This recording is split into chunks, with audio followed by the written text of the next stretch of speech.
I consider it my life's mission to convey the urgency of climate change through my work. I've traveled north to the Arctic to capture the unfolding story of polar melt, and south to the equator to document the subsequent rising seas. Most recently, I visited the icy coast of Greenland and the low-lying islands of the Maldives, connecting two seemingly disparate but equally endangered parts of our planet. My drawings explore moments of transition, turbulence, and tranquility in the landscape, allowing viewers to emotionally connect with a place you might never have the chance to visit. I choose to convey the beauty as opposed to the devastation. If you can experience the sublimity of these landscapes, perhaps you'll be inspired to protect and preserve them. Behavioral psychology tells us that we take action and make decisions based on our emotions above all else.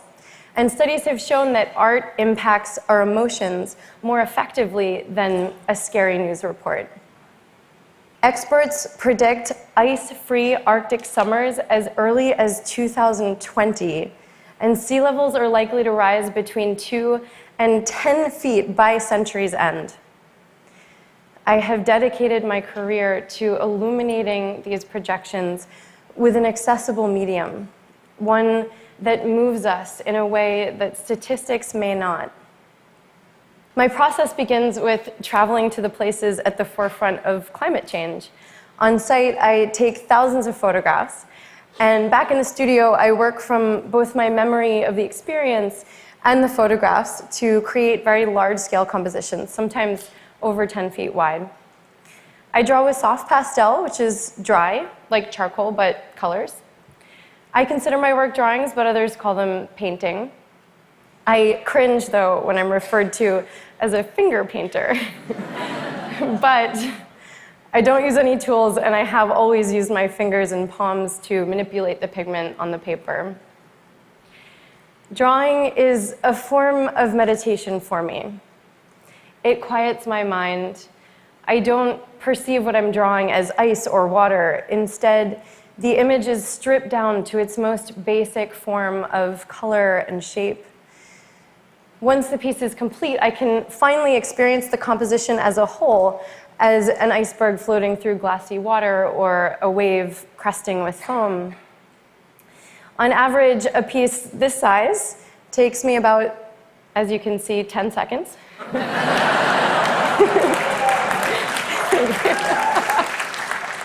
Really more like 200 hours, 250 hours for something that size. But I've been drawing ever since I could hold a crayon, really. My mom was an artist, and growing up, we always had art supplies all over the house.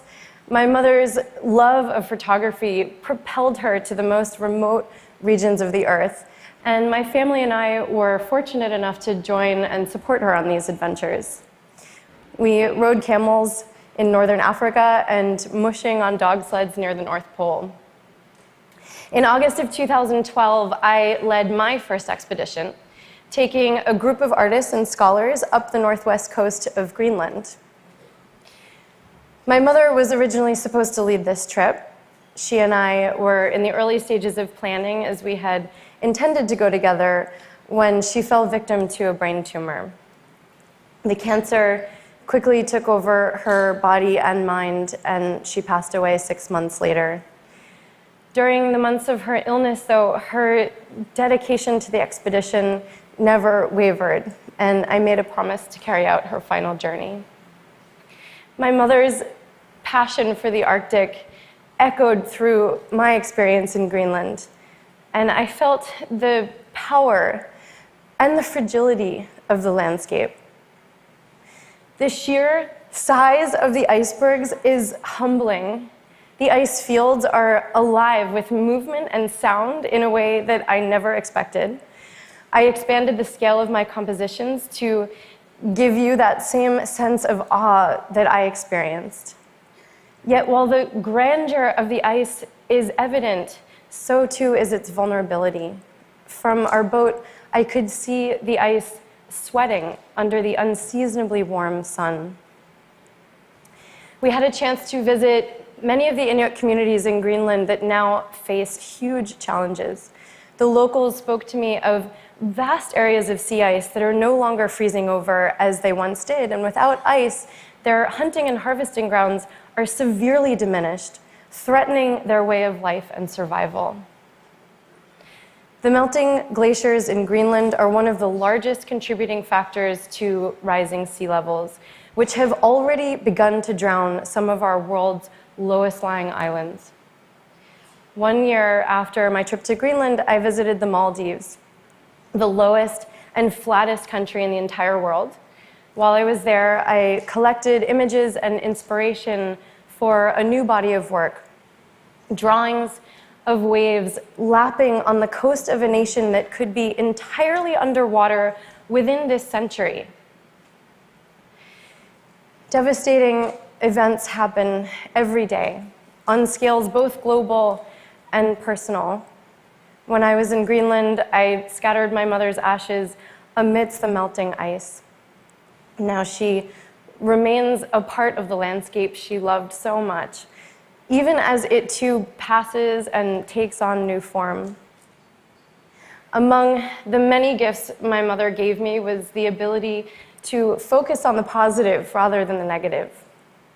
My drawings celebrate the beauty of what we all stand to lose. I hope they can serve as records of sublime landscapes in flux, documenting the transition and inspiring our global community to take action for the future. Thank you.